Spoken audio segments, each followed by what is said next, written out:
விருச்சிக ராசி அன்பர்களுக்கு 2025வது ஆண்டு எப்படி இருக்கும் என்று பார்க்கலாங்க. அதற்கு முன்பு நீங்கள் எப்படிப்பட்டவர் என்று கொஞ்சம் தெரிஞ்சுக்குங்க. அதாவது விருச்சிக ராசி என்றாலே பார்த்தீங்கன்னா அதனுடைய சிம்பிளே வந்து பார்த்திங்கன்னா தேல். பார்ப்பதற்கு அந்த தேல் கொட்டுற மாதிரி பேசுவீங்க. உண்மையாக ஒரு நிலை எது அப்படின்னு பார்த்தீங்கன்னா நிச்சயமாக மற்றவர்களுக்கு நல்லது செய்வதற்காக ஒரு இடித்து சொல்லுவாங்க இல்லையா, இடித்து உரைத்தல்வாங்க நல்ல ஒரு தமிழில். ஏய் இப்படி பண்ணு, இப்படி செய்யாத அப்படின்னு சொல்லி இந்த கடிந்து கொள்வது வந்து மற்றவர்களுக்கு இந்த தேள் கொட்டின மாதிரி இருக்கும். ஆனால் உண்மையில் அந்த மாதிரி பண்ணுறதுனால உங்களுக்கு நிறைய விஷயங்கள் நல்லது தான் செய்கிறாங்கன்ற ஒரு விஷயம் விருச்சிக ராசியை பற்றி நிறைய பேருக்கு தெரிய மாட்டேங்குது.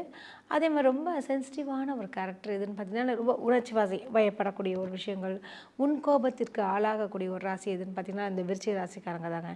ஸோ நீங்கள் கூடுமான வரை வந்து பொறுமையாகவும் முன்கோபத்தை வந்து அடக்கி இருந்தாலே பல நன்மைகளை நீங்கள் பெற முடியும். இந்த 2025வது ஆண்டில் சனி பகவானுடைய நிலை அப்படின்னு பார்க்கும்பொழுது சனி பகவான் அதாவது விருச்சிக ராசிக்கு அர்த்தாஷ்டம சனியில் பயணித்து கொண்டிருந்தார். இந்த கவலைகள் உங்களுக்கு இனி நீங்கவும் சொல்லலாம். என்ன காரணம் பார்த்தீங்கன்னா உங்களுக்கு பஞ்சமஸ்தானத்தில் சனி பகவான் வராரு. ஸோ அர்த்தாஷ்டம சனினால் நிறைய பேருக்கு கால் அடிபட்டிருக்கும், பல் சொத்தையாக இருக்கும், நிறைய பிரச்சனைகள்லாம் வந்திருக்கும். ஸோ இனிமேல் வந்து அது வராதவாறு தடுக்கக்கூடிய ஒரு நிலை உண்டாகுது. ஆனால் இந்த மார்ச் வரைக்கும் வந்து நீங்கள் கொஞ்சம் அலர்ட்டாகவே இருக்கிறது ரொம்ப நல்லதுங்க. திருமணம் ஆகாத அன்பர்களுக்கு மிக சிறப்பான ஒரு காலகட்டம் சொல்லலாம். நிச்சயமாக ஒரு நல்ல வரன் வந்து வீடு தேடி வரும் என்று சொல்லலாம். அது நீங்கள் அழகாக பயன்படுத்தி கொள்ளுங்கள்.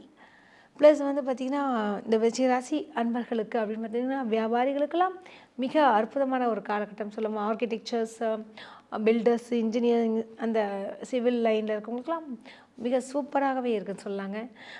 அதனால் நீங்கள் என்ன பண்ணக்கூடிய ஒரு விஷயம் அப்படின்னு பார்த்திங்கனாலே நீங்கள் செய்ய வேண்டியது பொதுவாகவே விருச்சிக ராசிக்கு இப்போ டைம் நல்லா இருந்தாலுமே நீங்கள் செய்யக்கூடிய ஒரு கடமை என்று பார்த்தீர்கள் என்றால் அதாவது குரு பகவானை பிடிச்சிக்கன்னு சொல்லுவேன். குருவுடைய ஸ்லோகங்கள் இருக்கு இல்லையா, சாதாரண ஸ்லோகங்கள், குரு பிரம்மா குரு விஷ்ணு குரு தேவ மகேஸ்வரக குரு சாஷாத் பரபிரம்ம தஸ்மை ஸ்ரீ குருவே நமக.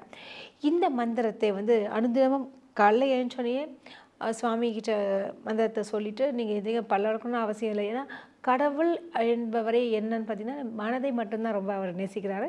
ஆனால் ரொம்ப நீங்கள் ஸ்ட்ரெயின் பண்ணிவிட்டு அந்த குரு பகவானுக்கு கொண்ட கடல் தான் வைக்கணுன்றது ரொம்ப அவசியம் இல்லை. நீங்கள் செய்ய வேண்டிய ஒரு விஷயம் என்னென்னு பார்த்தீங்கன்னாலே மனதார நீங்கள் சுவாமியை வந்து பிரார்த்திப்பது நல்லது. இந்த 2025வது ஆண்டு விருச்சிக ராசி அன்பர்களுக்கு மிக சிறப்பாக அமைய வாழ்த்துக்கள்.